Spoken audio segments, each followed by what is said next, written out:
Welcome back for game number 3 between Echo Fox and TSM. TSM select red side, no subs, so champ cycle once again looked the exact same as before. I'm still Freak, that's Kobe, and we got a tied series. Yeah, we have a tied series. Pivotal game number 3 coming up here. Echo Fox starting out super strong, rush on the Kindred. A lot of bottom lane domination. It has been about which team dominates around the dragon, gets all the elemental drakes, has won these games. Yeah, absolutely. The first game also, you talk about also jungle matchups meaning kind of a lot. We saw the Kindred for game 1 in Rush. A couple misgivings in team fights, but overall outfarmed the matchup, got ahead in the head-to-head.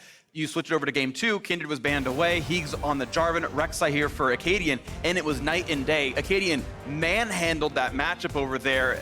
Rush ended up the game 0-6 or something pretty insane. So I think these junglers, it's very swingy in how they're doing, and performance seems to mean a lot here. Akaadian, one of the new guys on the squad, definitely performing well in his first playoffs. Relia ban starting it out, no surprise, no switch up. Yeah, if they ban the other things, it'll be Ryze, Sylas, Morgana, and a Vlad or a Kindred, and TSM seem to do well with the Kindred bans, so you might just keep seeing the same bans as time moves on, or Echo Fox might find something new, but the difficulty is TSM keeps playing different things. They've got to figure out what it is they're actually afraid of here.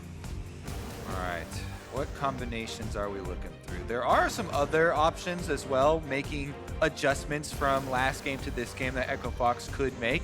Not necessarily banning away champions, but even just having different answers. I saw a lot of people talking about Swain being one of the big answers to Lissandra that we've seen have so much more effectiveness than something like the Corki. You know, it's a lot more tanky, provides a lot more crowd control for the team. You have more options for setup.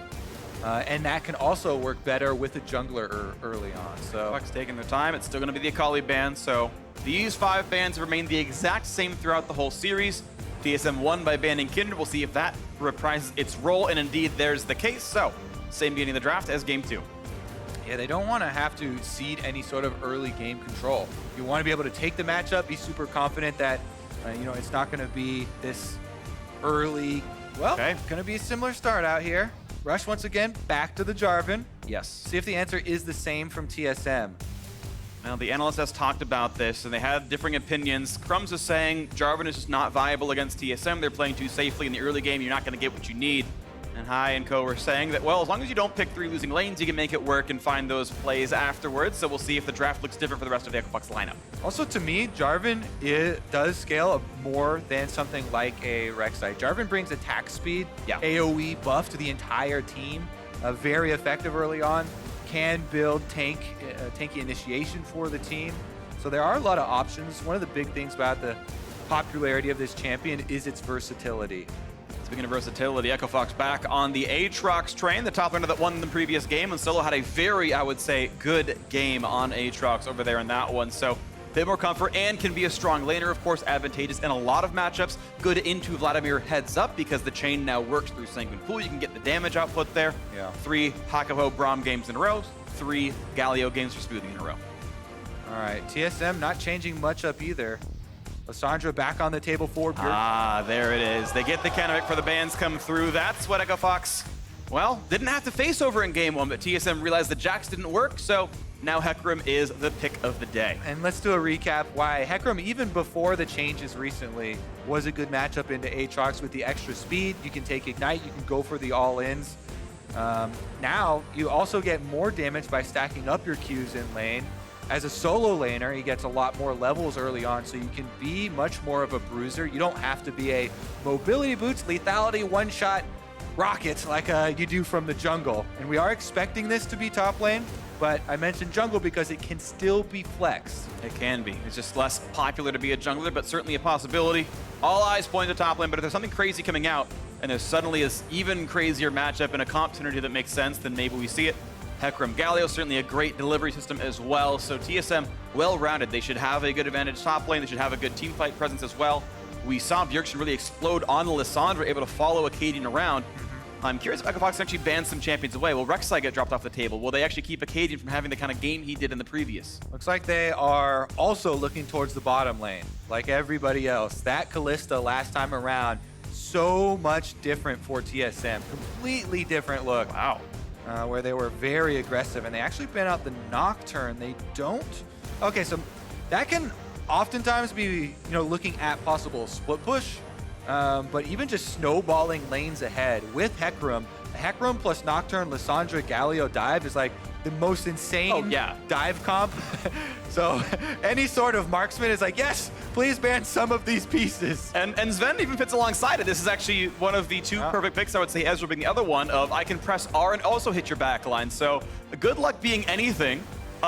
Oddly enough, Ziggs would be a decent pick against this comp. You can just like throw your stuff out from long range and not be dove quite so hard. Or try and put the ultimate and bomb on yourself. Just throw everything up in the air and have it come down on your head. And by Zhonya's Hourglass, you've got attack damage, plenty of it. Kog'Maw instead, that's the other way to go about it. I'll just die and use my true damage passive. And also, last time we saw Apollo do this, I believe he was one of the guys using the Hell of Blades early on, Kog'Maw, for laning. Pop W, get your harassment out. Strong laning pattern, especially with Hell of Blades. It works well with Braum because you can proc Braum stun very quickly in lane. I do like this round out here. And there's what you called. Yeah. Mentioned it earlier as we're loading into the game, but the Swain is another very common answer into Lissandra. Super effective because it's so much more tanky. Has a lot of these other options of setting up junglers, sustaining through the engages, waiting out the aftershock. One of the other ones, of course, there are a lot of things that people have been trying to play into Lissandra because he's so popular and so versatile now, but you could also do the long-range damage Vel'Koz route. Fenix, to me, is much more of a Swain player. He has had extremely good Swain games, and a lot of that comes from the timing on activating his passives. And his choices there with moving people around have been very good and earning them some victories in spring. And I do like Echo Fox's lineup as a response to a very sort of obviously dive-heavy composition. Swain can tank it through. We expect a stopwatch to come through at Kog'Maw at some point. And yeah, the Aatrox can revive, etc. There's a lot of sort of reviving or self-healing juggernauts that can withstand this and counter-engage. TSM forward motion, but it's still that same Rek'Sai, Lissandra, and Galio that wreaked havoc over in Game 2. That has not been disrupted, and arguably the top lane matchup even better for them with Hecarim into Aatrox, so TSM could still have a slaughter of an early game. The coaches shake hands. We'll see what this one looks like here. Either way, one team is heading to match point. The tied series in a best of 5. And it's now how well do you play? Rush had a great Game 1 for most of it, and a very weak Game 2. Phoenix did so much heavy lifting in Game 1, was almost invisible in the second. It's how you play in the game. I don't like how you're promoting better jungler wins, meme. Better jungler wins. You've heard it here first. Akaadian versus Rush. Certainly important. TSM and Echo Fox. We'll see what's going to happen in this one. TSM poised to make semifinals. You expected it based on the regular season. The higher seed in this matchup, but it's been a close fight. On we go to Summoner's Rift, 1-on-1. All right, pivotal Game 3. Who's going to turn the tides in this series? Oftentimes in best of 5s, we see so much momentum go with the third game pickup here and pulling ahead 2-1. All right, Braum on the table here for Echo Fox. So again, every time we see it, we mention possibilities of going for more creative level 1s. And I've been pushing to see more creative level 1s and going for aggressive invades when you do have champions like this to try and utilize it, especially in best of 5s, and carve out some sort of early advantage. But it looks like, and they might actually do it, delayed invade is a possibility here. It's spotted by a ward, though. It's a very defensive level 1, of course. The instant trinket ward, you know, Akaadian can watch the other ways around, knows where they're headed, and can just slink away from Rush without much issue. Doesn't see a trinket ward go down. Phoenix did place one. I believe that was actually in that single brush over by the Raptors. Indeed, it's there. High value Ghost Poro there, right behind the red buff. Meanwhile, bottom side, Smoothie tried to sneak in there for a little counter invade to see if he could sneak some vision a little bit deeper. Not going to be the case. You mentioned Halo Blade's Kog'Maw. That is indeed the pickup there, so the early aggressive laning can be strong. Yeah, I really actually have enjoyed it quite a lot. People have the idea in the back of their heads of the Kog'Maw of old where you have to scale up for super late game and you have to have a Lulu and become this juggernaut. But Kog'Maw's good all around. It's actually just such a very effective champion early on in the lane phase, especially with this rune taken. So we'll see how much difference this bottom lane makes. Last time around, yeah, the Galio was the same, but Kalista is such a big part of both enabling that and going aggressive. Yeah, I expect the Echo Fox 2-on-2 to be favored here. I expect them to do better. We saw in Game 1, they took, I think, like 3 plates before those fell, just in the straight up 2-on-2, so that could be happening. This, though, is also expectation for top lane. Broken Blade should be handily winning this matchup over against Solo. Yeah, Hecarim can charge up Conqueror very, very easily. You can push the wave by There's a walking ward, into the minion. But they've got a stun and one more auto attack on a that Smoothie. minion. Yeah, that almost was an auto attack on a Smoothie, and that could have been maybe the flag and drag, but no gank to be had. Summoner heal still. Burned by Zven. That little pressure got a summoner out. All right, one summoner down. Very important for this bottom lane with the all-ins possible. But again, it's defensive summoners for Echo Fox. They've got Cleanse and Exhaust as their combat summoners, not the heal or Ignite. Of course, taking Cleanse on Kog'Maw when you're looking at a lineup like this does make a lot of sense. Yeah. Because you have so much utility out of it later on. It does mean that maybe there will be less options for those kills here. Once again, vertical jungling though, as Akaadian takes his top half of his jungle and then comes in for the Scuttle and the blue buff. The Jarvan of Rush doing a very similar thing, and actually a new look now. Early recall, and he's going to try to match his own jungle. Oddly enough, though, Rek'Sai is actually not doing it either. Yeah, and again, when you're talking about opting into splitting the jungle, so we go for a mid lane gank. That's an early force, and that's a nice pullback right there. Pulls him in, the flash to follow in, the heal, it's not enough! And first blood, 3 games in a row for Akaadian! Fenix is gonna want that one back. TSM find the kill again. Bjergsen goes in this time around, and Akaadian is able to finish it off. Rek'Sai with first blood, money freak. That is terrifying. That is absolutely terrifying, and we can watch that fight yet again. They just had the damage. Yeah, all right, so Fenix flashes away, but wants to get a punishment off for them trying to gank him. So he walks back up to deal some damage in the trade, while Akaadian is still here. If you're gonna disrespect Akaadian like that, he's gonna make you pay for it. Flashes in, they get the kill. He's rolling with an extra longsword on top of the blue smite already. And he's set up once again to rule the jungle. He really is. This is such a solid start for him. Blue smite is there, longsword in, more stats than Rush. This is gonna look really solid. Yeah, I actually see that mistake a lot from mid laners that get angry when they're ganked, trying to get out a little bit of damage after the tail end of it does pay off, but just stepping up like that exposes himself to the second flash. Top side. Nice play with Broken Blade, yeah. Jukes out the third Q, and look at that damage output he's got. And meanwhile, in mid lane, Fenix gone again. Well, this one is gonna snowball. Another kill for Akaadian here. And Rek'Sai should be able to continue the invade. Rush knows he's got no mid laner in addition to the extra kills here on Rek'Sai. Smites away the big chicken and is able to clean up most of the small ones as well. This is getting out of hand rapidly. It's getting faster and faster in TSM's favor. Rush barely able to clear some minions out, and that's it. I would want to take a look at the replay, but with the teleport timing here, I'm assuming Fenix teleported to a minion out in the wave, maybe? He had some time. Okay, so he was just walking around. Yeah. And Akaadian just camped. Really good job there by Akaadian, immediately returning to the scene of the crime. Punishes the flashless mid laner here. No extra vision for Fenix. No extra pressure. Opened up around there from Rush. Yeah, definitely feels good to get those. We definitely take those. But a stat I was going to bring up for Fenix was that he was one of the least warding mid laners in all of the LCS for all of spring. Yes, he has been great in lane. Yes, he has been such a force for Echo Fox, winning a lot of their games, especially like Zoe play. He plays very aggressively though, and has fairly low warding numbers, which can come back to bite you, especially when you've just flown both of your summoners. Akaadian's camp so far paying off pretty well. And we look at the other lanes though. Small advantage to the Echo Fox duo, somewhat expected based on matchup, and that early heal forced out, forcing defensive play. Top lane, Solo was holding on, though Steel feels pretty good. Keep in mind, Solo is now flashless from an earlier play out of Broken Blade, but Ignite is up, so that's summoner advantage. That can turn around. Rush getting some nice time. Go for this Infernal Drake. Now, Rek'Sai's on that side of the map. Based on what Akaadian thinks about, he could potentially stop him. Big. Rush is going to get found out. There's a controller behind that red buff as well, so even him entering the river. Yeah, but they're trying now for Akaadian. Hakuho land! What he can press, they find the Q, looking for a little bit more. Does not have flash. This could be the damage, and a trade kill comes in, crucially to the Kog'Maw. Nice shot there by Fenix, pulls Akaadian back in, and now they will be able to get the Drake here. Infernal Drake picked up. Bottom lane pushing for them, Apollo and Hakuho, so stable for this team, yet again, finding some pressure here. Really like that Kog'Maw pick in the second half. Pays off. Forces the ult, can't find the knockup. Plenty of damage on towards Solo. Broken Blade able to just trade that back and forth. Solo wants to revive, but he's not going to get to, so keep in mind, Broken Blade has ult ignite. There it is.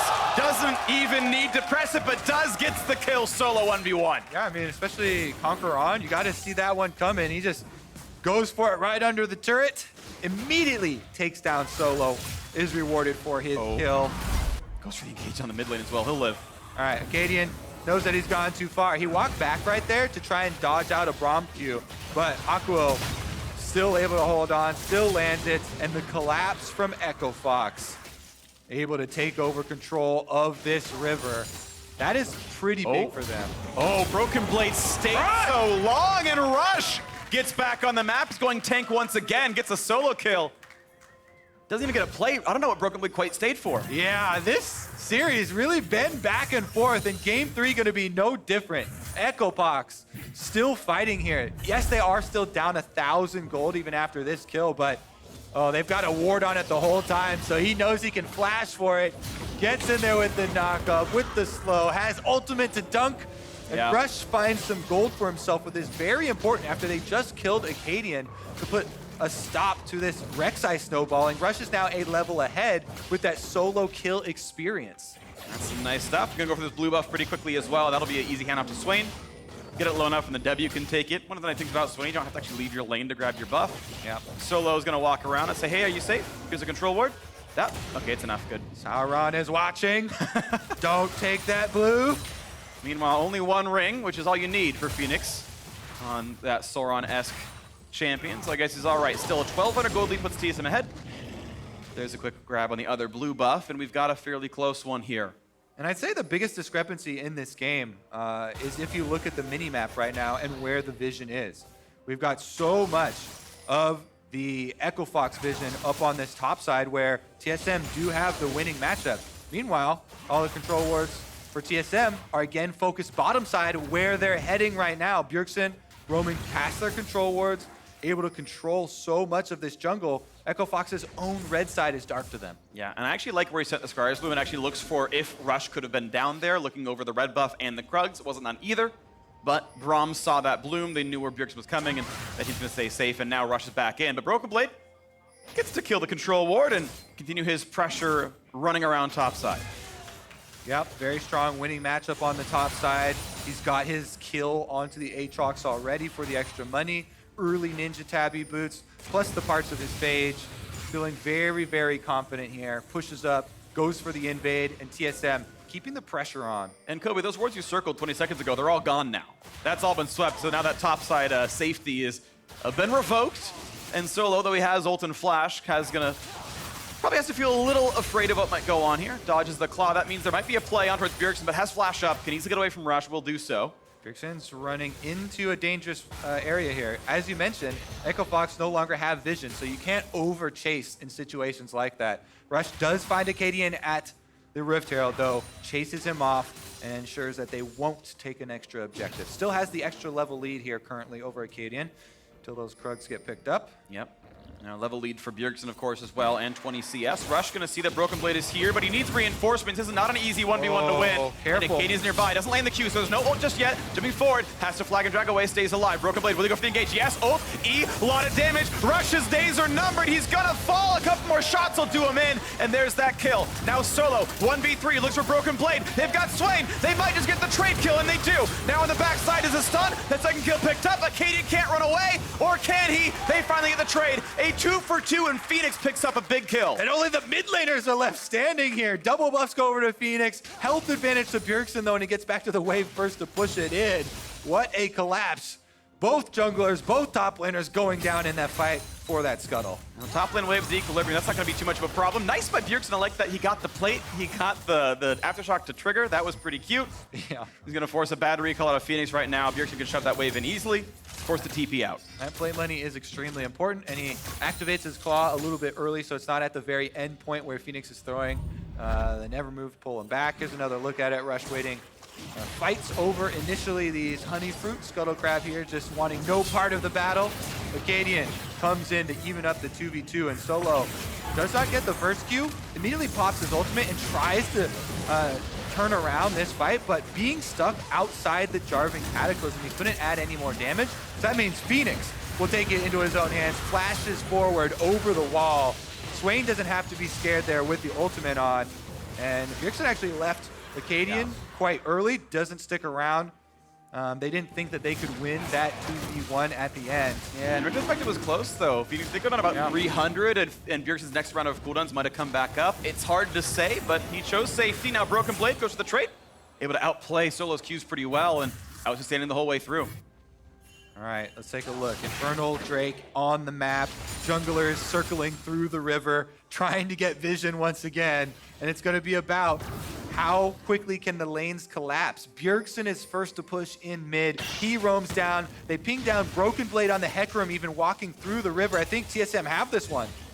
Looking around, yeah, it's just all darkness right here. Both bot laners sitting on 2,000 gold in inventory. They haven't bought in a while. Either way, it's getting rushed down. Broken Blade builds the space. Infernal grab, no problem. Looking now at the re-engage towards Fenix. Gets the fear, gets everything, and he's never allowed to press a button. The re-engage not gonna matter. Echo Fox only forced to run away. Some quick wave clear, but watch out. They can still come around. Next claw is up soon. Ult to follow through. Nice stopwatch, but Rush is now surrounded. There is not a way out. Broken Blade grabs his third kill of the game. That is just slow to the party there. They just wait around the Infernal Drake while TSM are on it and then go to peek their heads out. The objective is already lost and they lose 2 more kills on it. That's going to mean mid tower's taking a lot of damage. Rift Herald's taking a lot of damage. Solo's taking a lot of damage. Yes, he is. He's down to half. Has the ult, but just getting worn down is enough. Broken Blade, if you can ever force the ult, you just simply wait 10 seconds and then kill him afterwards. That's a quick Herald picked up. Akaadian will grab that one without much issue. Honestly, he could charge that on mid lane, get those last 2 plates, open up the map, get a large chunk of money. They do want someone to stick around, to be around for those plates when he activates it, but mid tower going down this early would mean that Echo Fox would lose control of their entire jungle and TSM could continue to invade. Just gonna hope to scale. And Kog'Maw's good in team fights that actually, I mean, based on comp, it's hard to say if he's gonna do better than Zven with equal gold, but Zven feels like he's kind of ahead right now. Despite that 1 kill picked up to the Kog'Maw, their gold pretty close together. Overall, looks a couple plates went through and it finally broke back towards Apollo here, but first power spikes are in, Rage Blade halfway through, and some pressure maybe towards bottom side. That ward not yet killed, afraid of Hakuho and Apollo. Yeah, this bottom river control has been objective #1 ever since game #1 for TSM, and has definitely turned the tides. Zven's got max rank Q, and he's got the evolve in it with the new school Stormrazor into pickaxe build. No plates at all for Echo Fox. The lanes are getting worse and worse for them actually over time. Yeah, the attack speed on Stormrazor also setting you up to try and follow that quickly as you can with another Boots and a Zeal upgrade, yeah. Seems to be the option there, trying to go in on kind of a mid-game, very quick power spike, double evolution. Does make a lot of sense here. Apollo trying to get his Rage Blade going on a similar timeline though. Momentarily, this Kog'Maw was slightly up in gold last I checked. Either way, it's still pretty close, and TSM, of course, winning everywhere else. 40 CS, the mid lane difference. That's actually growing over time. Even though Fenix grabbed a kill for himself recently, and Bjergsen's only on assists, it feels like Lissandra has a lot of control. 2 kills up in this matchup. Yeah, you mentioned it before, but TSM, first blood every time. Last 2 games in mid lane. Akaadian visiting Fenix and making him pay. Bjergsen gets the money, gets the mid turret. And it's after the plates, but it's still first turret gold in this game. That's 150 bonus. As Shelly will lose some more health, and a little bit goes back towards Fenix here. That's up worn by Rush through that bottom side. And we wait for the next play. 3,500 gold puts TSM ahead. Akaadian safely tunnels away. Rush not going to find that play here. Fenix now finally level 11. Rank 2 ult. Rush, gotta be careful. It's the W, not the ult. The ult would have stopped him mid-flag and drag, but not the root. Yeah, Echo Fox had to be very careful because even though they had to... Oh, never mind. It's the hard dive. Apollo left alone has some damage towards them. He will not die to this one. Doesn't have aggro. That tree damage won't be enough. They're going to stay around for more damage down here. They've got Akaadian nearby as well. Yeah, Hakuho had roamed up to try and support Rush in his mid-movement there. However, it costs them bottom side. Zven and Smoothie do strike. They take down Apollo. They take both of his summoners with him. TSM just not giving up anything in this game. Look at that lead, a clean 4,000. 1-0 on turrets, and we'll make that 2-1 pretty soon. No one's going to defend this one. They're backing off. They're afraid of Bjergsen. and rightly so. He's been a part of so much in this game. And TSM getting farther and farther ahead now in this one. Game 3 looking likely. Definitely some changes need to be made here for champion select as well. Let's take another look at this. Apollo gets tagged. Smoothie flashes over the wall, able to land that taunt, even with the double summoners afterwards. Apollo is toast. Aftershock blocks it and just able to fight it kind of away from the turret the whole time because Apollo flashed away. It was actually a very easy dive. Not a lot of defense left over. Rush just farming, Solo doing the same. Still 2 deaths on him. Has been part of a little bit of this, the Broken Blade getting the better of this game so far. Now another fight, not going to find much that was Solo. Yep, Hecarim gets to laugh about that one. It's very easy for us to walk out of the chains. Very easy to dodge so much of the sweet spot damage from all of Aatrox's Qs. You feel so clunky when you're playing Aatrox into Hecarim with all the extra move speed that Hecarim gets, and Broken Blade even going the Frozen Fist, mostly armor and health build here. There is actually very, very little that Solo can do, even if he manages to land some of the Qs in that matchup. Plenty sustain, Corrupting Potion in case you need it. Here comes the Ocean now, picked up at 18 minutes and change. TSM gonna get that one without anyone even looking their way. Then it'll help, do like 80 damage. Thanks, bud. There's a smite, there's the pickup. TSM keeping that full court press going as Fenix has to farm his Krugs. There's nothing else safe on the map. All right, speaking of the rest of the map here and not being safe, the mid tower was taken, so even that little journey that Hakuho, Apollo, and Rush just took up into the river, had to be very careful, sticking S3, placing down their control ward in their Ghost Burrow, just fighting to carve out a little bit of vision here in the map to defend around this missing turret. And actually, it looks like Apollo stopped to buy a Ninja Tabby. 800 gold spent on 20 armor when I feel like most of the physical damage dealt is not really even auto attack based. And that's going to delay that power spike that I think he needs for a mid-game team fight. Baron's up in a minute. He will not have Rage Blade money by then. That might be really crucial. He needs another 1,000 gold above what he has right now. Meanwhile, Zven getting pretty close to that next one. Yeah, I do think that TSM are the ones that want to push this game forward fairly quickly here. Does Zven have the upgrade, by the way? Yeah. Q and E upgraded. Boots plus a couple of daggers is enough with that. Yeah, that's the whole Stormrazor. Like, it's so early when you get to both of them. Now you have a lot more survivability in team fights due to the utility there, going invisible. We'll see if they actually bring it to front, though. Level 11 has also come in, and they definitely have control. They just need to push up, probably take the last top turret first before they really start to overextend. Galio ultimate is available, though. We've got plenty of targets for that one with the dive. Apollo is flashless, could be a target. The rest of the squad, Echo Fox can get away. But when Broken Blade regroups, that'll be the call. That's when they go for it. Look at him slow and smoothie. Decent damage here. Needs 2 more auto attacks. 1 more, not gonna find him. Out he goes. Now this turret taking fire, and look at this Broken Blade. No one's stopping him. 3rd outer turret gonna fall. TSM farther ahead now. 5,000 gold up. Baron is alive, and they've got a couple of deep wards. TSM have most of this vision control, but not all of it. It's not dark yet for Echo Fox. They've got a couple of wards scattered about. It won't be just yet, but in the next few minutes, you might see that one come through. Yeah, I think the only thing here for Echo Fox is just trying to funnel as much money onto Apollo as possible to get that Rage Blade completed. If they have that for the team fight, then they have some hope. Yeah, he still needs the rest of the combined cost. About 500 gold shy. And that'll be an important spike. Rage Blade, though, done for Zven. Of course, first to that spike.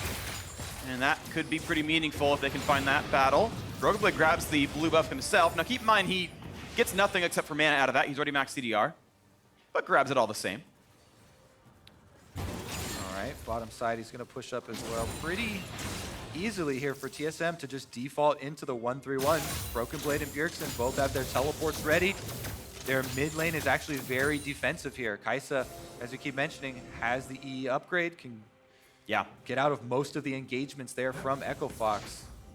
So it's all about picking your moment here for Echo Fox. Rage Blade's done for Apollo. I think that's the moment. Zhonya's done for Fenix here as well. Rank 2 ults across the board, aside from Hakuho, which is just a little bit less relevant. So if there's a time, it's going to be Echo Fox contesting the Drake or contesting the Baron. It's up to when TSM wants to be aggressive, because it feels like Fox will not be the ones to pull the trigger. They'll be the ones to react, but maybe they find something. A bit of damage, but that's all. Red buff onto Apollo actually meaningful as well. That bonus range, getting that true damage burn and that slow could be valuable. Zven tagged. Another thing that Echo Fox need to keep in mind is the possibility of the Lissandra flank. Solo's having a hard time dealing with this 1v1. I think at the turret, he should be okay in clearing out the minions, but maybe not. Yeah, right underneath. It takes a lot of damage, though, and he's going to actually ult away from this one. Now, Hakuho not going to find Akaadian yet, but that was a bit too aggressive for Broken Blade. Pulled turret aggro because of the Corrupting Potion. Yeah, good defense there from Echo Fox. They rotate down from the mid lane to defend against the possible dive here. Make sure that Solo can still hold the turret. Yeah. What I was about to mention, though, something to have to keep in mind is the possibility of these Lissandra flanks. Bjergsen is pushing the wave and then pulling back into Fog of War. You want to remain off the enemy minimap as long as possible. As a champion like Lissandra, you just impose this fear on the enemy team. Any space they don't have warded could be a possible engagement from a Lissandra, and that would be devastating. Absolutely could be. You got to keep those sides. You got to look around for when Bjergsen comes around. You know he's fearsome. He's gotten some really good flanks in before. I think a lull state, though, still does help Echo Fox. I really like their scaling. Swain can become unkillable.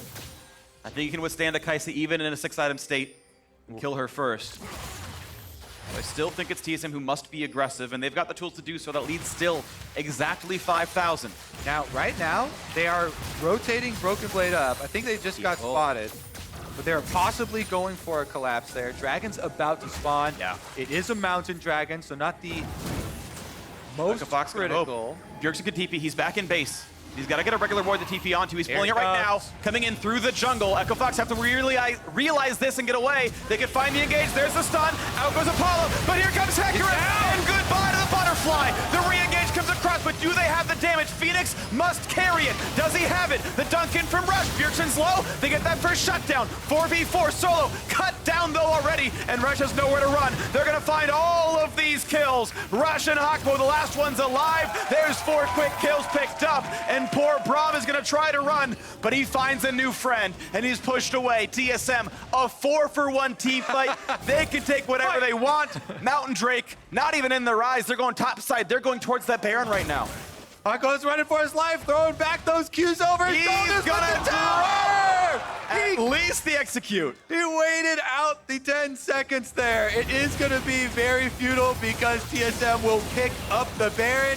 However, he was able to deny the gold. It's gonna be futile. TSM are the lords in this one, and Echo Fox just the serfs here. Nice team fight, TSM.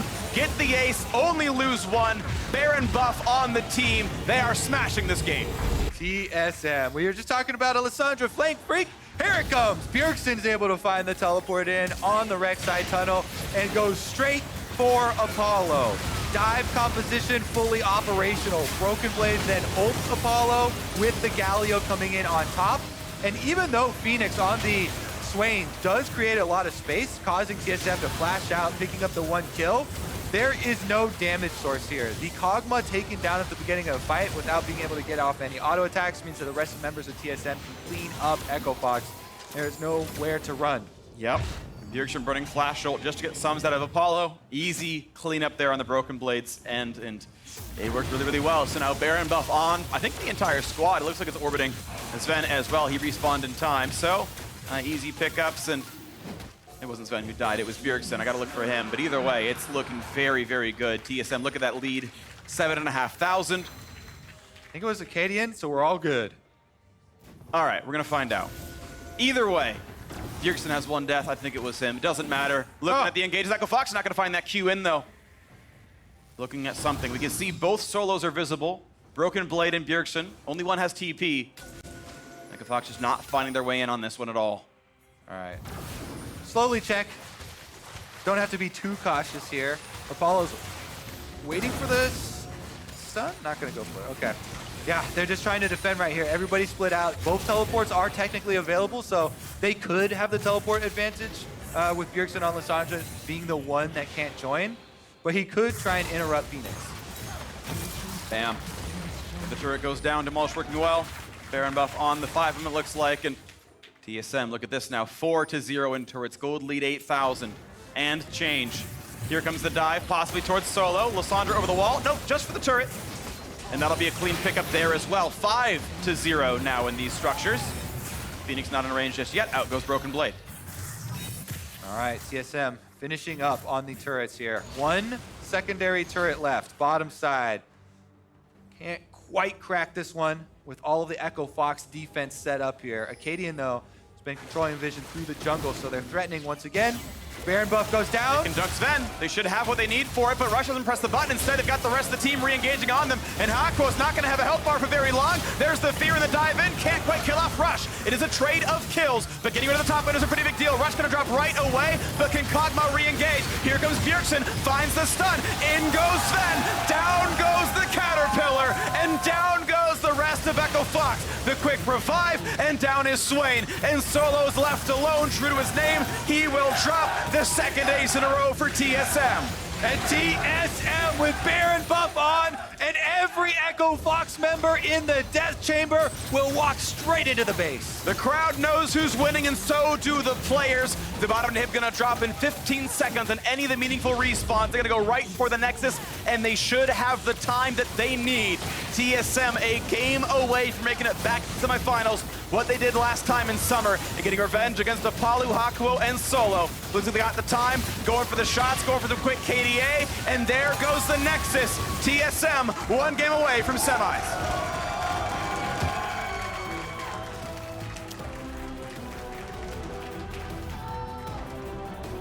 Echo Fox opened it up with a win, but since then it has been all TSM. Yeah. Another Rek'Sai here for Akaadian, another Lissandra for Bjergsen, another first blood in mid lane. Yeah, absolute control right here. Bjergsen, 2 Lissandra games in a row. Pretty solid KDAs in both of them there. The Rek'Sai is working well for Akaadian. Those early games are a solid triple first bloods. A lot of pressure in towards Fenix. And we saw what Pulitzer did in this matchup yesterday. Withstood all the ganks, ended up with an insane KDA. I think he was deathless. Instead, Fenix here, 5 deaths, most on his team. That's a lot of credit to Akaadian. But either way, that Swain never came online and never was that second damage source. They were able to dive the Kog'Maw. Of course, Apollo's going to die when Lissandra and Hecarim do that to you. You can't outplay that without a Tom Kench in your team. I think also blind picking the Aatrox is not going to be a good option anymore. Not with Hecarim up. And they're already spending bans. Time around, yeah. And this is of course Echo Fox already spending 3 bans, the same 3 bans every single game against Broken Blade. Aurelia, Ryze, and Akali dropped off. Yeah. Still pops off in Hecarim, still doing good work. So now to hear more on how TSM brought the series to match point, let's send it over to the State Farm Analyst Desk. Thank you very much, Freak. Things are ramping up here in the series between TSM and Echo Fox as TSM pushes it to match point, 2-1 at this point. All about the early game, it looks like, for these two squads as the series kind of rolls forward. Akaadian getting the better of Rush yet again. Right, he's gotten first blood all 3 games, and historically, he's always been known as the first blood king, and that's something that still shows true to this day. I mean, this is a big problem as well, not just in terms of like great for Akaadian, but Fenix has historically been a player who tries to fight these kind of 2v1. So even after having to flash out, not going in, here having his trinket ward up and not prioritizing vision enough. He's almost consistently the lowest warding mid laner in the league, nearly every split. And there, with Bjergsen freezing the lane on you, you need to get a ward out before you dare to approach that wave. Doesn't do it, gets picked on, and the big counter pick in the mid lane falls apart instantly. It's a bit tilting for your own jungler to be like, oh yes, I've given you the vision. You know where the jungler is. You've just avoided the gank, and yet you still go back in and die. You saw those numbers pop up on your screen there, 58 out of 78 for first blood participation over his career. That's just over 74%. He's 100% in this series today. Very much the first blood king. And as we previewed in this matchup, it seems to be all about the top side of the map. Those junglers and how they can either influence the top lane or the mid lane. And the picks that have gone top lane as well. The Aatrox banned in game 2, now early rotation in the top lane. But curiously enough, when we heard Bjergsen last week talking about Broken Blade in the top lane, he mentioned that he has essentially an endless arsenal of counter picks to the top lane. You blind the Aatrox, surprise, he busts out the Hecarim. So now, Solo can't just blind his top laner. They're going to have to try to get a different side to try to change things up because it seems like Broken Blade just has an answer for everything that Aatrox or Solo does. I mean, everything's grooving right now for them. They also switched up their bot lane for TSM where they're not going for the hyper-aggressive Kalista. They go for the scaling in Kai'Sa, and it's still fine because everything else on the map is working well. Rush did a better job this game finding kills, one in the river and one later top, but it's not enough to offset the other problems that are showing up now. This is the Rush that we saw like a month ago, not in the last 4 games of Echo Fox. Right. I hope that they stop first picking Jarvan. I think Jarvan is good with the right setup, but you really need that Galio to make it a lot more of a threat. Jarvan going in by himself isn't really that much of a threat, especially if you're building tank. So I believe they're going to take a look at what they're doing and switch things up for this next game. Hi, how do you stop the bleeding against a jungler like Akaadian? I mean, you've obviously had experience against a slew of LCS junglers, all with different play styles, some who play aggressively. You played against Bjergsen as well. So what would you do in this situation to prevent any of that bad stuff from going awry, right, in the first 10 minutes of the game? Right. I mean, the most important thing to do against junglers, no matter whether they're ahead or behind, you have to get vision. Like, I believe Fenix came back without a pink ward after his first death, TPing in without one. And if he did have one, he didn't drop it before walking up to lane. You have to prioritize vision against early game junglers. I think an alternative, too, is you pick champions that are mobile and can get away from ganks. Swain is not that guy. Maybe with Cleanse against the Lissandra, it could work, but somebody like Zoe, somebody like Corki, he barely avoided dying in that first gank in game 2, but just making it so that your champions are way more mobile and have ways to get out. Tam Kench in the bottom lane would save the Kog'Maw a lot more than a Braum, or maybe going with a Tristana, something that's a lot more mobile, even a Kalista. So just making sure that your champions can escape on their own helps a lot with a guy that's trying to gank you. I feel like if you're warping your draft so much around a Rek'Sai pick that you're prioritizing defensively, being able to escape ganks nonstop, you have a very big problem on your hands. Right. Because you need to be able to track him better, you need to get better wards out, you need to be able to react better and have your own aggressive plays that you're making so he's not constantly getting the tempo advantage to force these plays. Like, if you're at the point where you're warping your entire draft around a jungler, you're probably losing the series. Just ban it then. Right. Yeah, but I mean, like, maybe Akaadian Akaadian plays J4 then, or some other early game champion. They need to find a solution not in draft to controlling his early game. To the style. Yes, Right, well, to the specifically style. for Swain into Lissandra, we saw Pulbolter do that yesterday, right? I think a large difference was their rune choice, actually. He went the spell book, so he yeah. could get the cleanse and the heal. Yep. And Fenix didn't do that this game. I think if he did that, he would have lived those ganks. He was very close to dying on that. Had he had heal or had he cleanse, he would definitely would have lived. So I don't think you need to change your champion. Rune choice is a pretty big deal, too. This is, of course, all lane focused. I do want to take a look at one team play that occurred in this game. It's the game-winning moment for TSM. 24 minutes in, 4 for 1 around the Dragon. You have to feel so bad for Apollo. He cleanse flashes behind his entire team. It doesn't matter. Hecarim's here, Kai'Sa flies in, and Even Rek'Sai old, sir. But to be fair, look at how this team fight could have gone if the solo lanes hadn't fallen as far behind. Yeah, TSM blows up your Kog'Maw, and they use everything to do it, but if the Swain was even ahead of a Lissandra like he should be, or the Aatrox didn't get counterpicked quite as hard and was able to survive the laning phase a little bit better, you have a team fight that maybe you can kill a couple people back.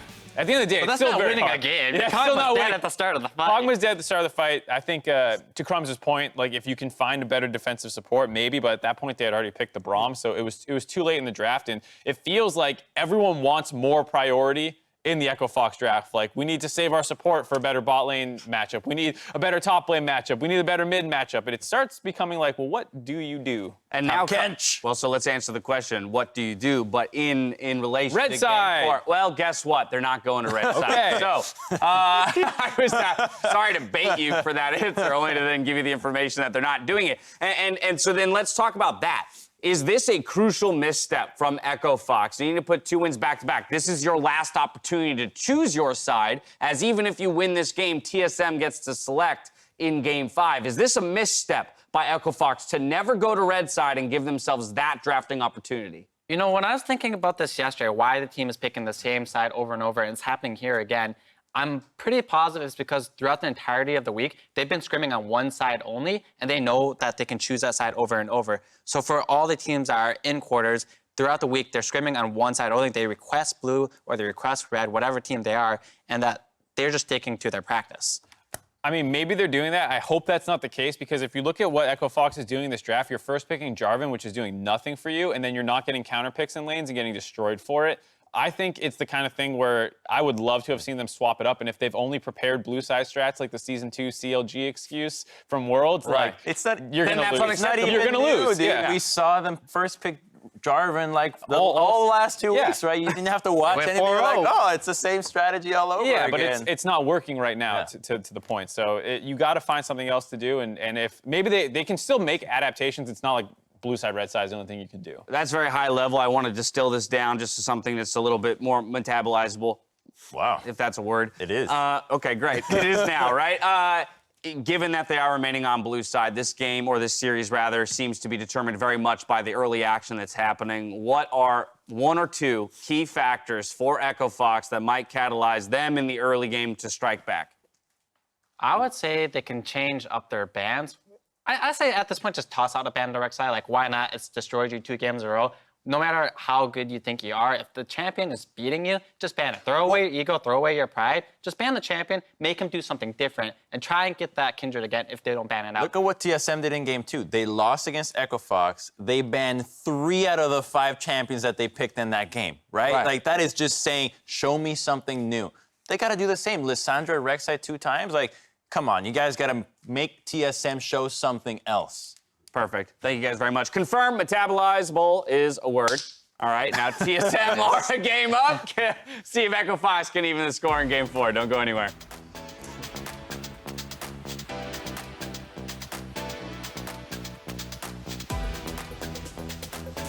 That's an early force. That's a nice pullback right there. Zven, the flash to follow in. The heal, it's not enough. They've got Swain. They might just get the trade kill, and they do. Now on the backside is a stun. The second kill picked up. Akaadian can't run away, or can he? They finally get the trade.